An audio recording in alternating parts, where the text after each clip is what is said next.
परमानी नाच उत्तर प्रदेश के मुजफ्फरनगर जिले के खतौली विधानसभा क्षेत्र के एक गांव मोहम्मद माफी गांव की निवासी हैं। उनके परिवार में उनके पिता मोहम्मद आरिफ, मां फातिमा, भाई फरमान और फरमानी नाच का एक छोटा बेटा मोहम्मद अर्श सभी साथ रहते हैं। हालांकि फरमानी नाच के माता पिता इस वक्त हताए से हैं या नहीं, इसकी पुष्टि नहीं हो पाई है। फरमानी नाच कहती हैं, गाने का शौक उन्हें बचपन से था। स्कूल में अक्सर वह गाना गाया करती थी, लेकिन इस्लाम में गाना गाने को प्रोत्साहित नहीं किया जाता था। इस वजह से उन्हें अपने इस शौक को मारना पड़ा। फिर स्कूल के बाद ही उनकी शादी कर दी गई, लेकिन वक्त और हालात ने जब उनसे मुंह मोड़ लिया तो उन्होंने अपने पुराने शौक को फिर से जिंदा कर उसे अपनी आजीविका का साधन बना दिया। फरमानी नाच खुद को स्वर्गीय लता मंगेशकर और नेहा कक्कड़ की बड़ी फैन बताती हैं। उन्होंने उनके लगभग सभी गानों में अपनी लाइव पेशकश दी। साल पहले 25 मार्च 2018 को फरमानी नाच की शादी मेरठ के एक लड़के इमरान से हुई थी। साल भर बाद फरमानी नाच ने बेटे मोहम्मद अर्श को जन्म दिया, लेकिन उसके बाद उन्हें फरमानी नाच की जिंदगी में दुखों का पहाड़ टूट पड़ा। पैदा होने के साथ ही फरमानी नाच का बेटा बीमार पड़ गया। जब उसे डॉक्टर को दिखाया गया तो डॉक्टर ने उसके दिल में छेद होना बताया।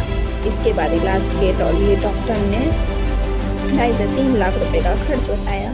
इसके बाद उसके पिता ससुराल वालों ने फरमानी नाच को प्रताड़ित करना शुरू कर दिया और अंत में एक दिन घर से निकाल दिया। फरमानी नाच वापस अपने पिता और भाई के घर मुजफ्फरनगर आ गई। इस बीच पति ने दूसरी शादी कर ली और फरमानी नाच को उसने छोड़ दिया।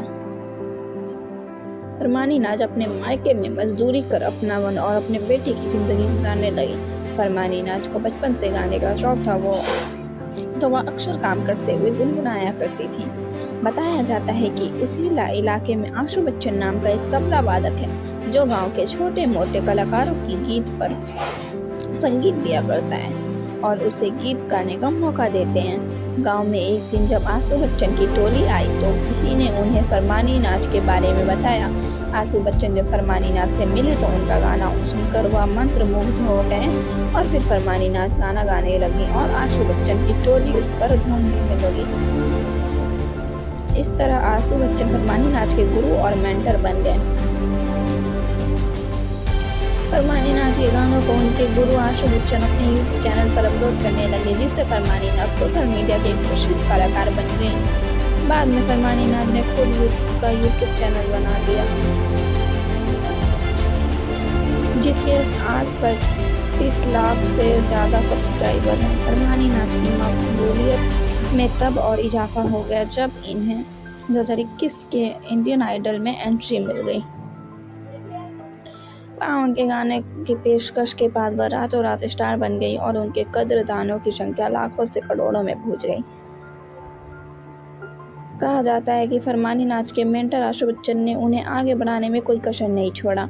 वह उनके करियर के लिए हमेशा उन्हें बड़े बड़े कलाकारों से मिलाते और उनसे ब्रेक देने की अपील करते रहते थे। फरमानी नाच ने बॉलीवुड के मशहूर प्लेबैक सिंगर कुमार शानू के साथ भी एक गाना गाया है। फरमानी नाच अब प्रोग्राम भी करती हैं। खतौली में उन्होंने बाकायदा नाज म्यूजिक स्टूडियो के नाम से अपना एक स्टूडियो भी खोला है। अब वह अपने लाइव प्रोग्राम और यूट्यूब चैनल से अच्छी कमाई भी कर रही हैं। इंडियन आइडल फेम फरमानी नाच ने शिव भजन हर हर शंभू गाने को लेकर इंडियन आइडल फेम फरमानी नाच ने शिव भजन हर हर शंभू भी गाया है। इसे लेकर विवाद खड़ा हो गया। उनके गाने के रिलीज होने के बाद कुछ मुस्लिम मौलवियों ने कथित तौर पर इसे इस्लामिक विरोधी कहा। इस गाने को 24 जुलाई को फरमानी नाच द्वारा यूट्यूब पर पोस्ट किया गया था। अब तक इसे 6 लाख से अधिक बार देखा जा चुका है। देवबंद के एक धार्मिक शिक्षक मुफ्ती अरशद काशमी ने कहा कि शरिया कानून के अनुसार हिंदू देवताओं के गायन की अनुमति नहीं है। उन्होंने कहा कि कोई भी गाना हराम है या इस्लाम में मना है।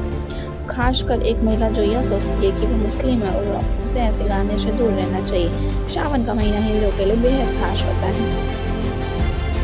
इस महीने में श्रद्धालु भक्ति भाव से अपने भगवान शिव की आराधना करते हैं। श्रावण के इतने पवित्र महीने के दौरान एक स्टूडियो में रिकॉर्ड किए गए भक्ति गीत को गाने और पोस्ट करने पर फरमानी नाच वो सिंगर जो इंडियन आइडल के मंच पर अपनी पहचान बनाने सक्सेस पाने के लिए पहुंची थी। मगर किस्मत को शायद कुछ और ही मंजूर था, तभी तो बीच शो को छोड़कर उन्हें जाना पड़ा था। फरमानी नाज ने इंडियन आइडल की अपनी जर्नी को पूरा नहीं किया तो क्या हुआ, इनके इरादे इसके बाद भी बुलंद रहे। आज भी फैंस को फरमानी नाज के शानदार गाने सुनने को मिलते हैं। ये बात अलग है, फरमानी के हालिया गाने पर विवाद हो रखा है। Thank you.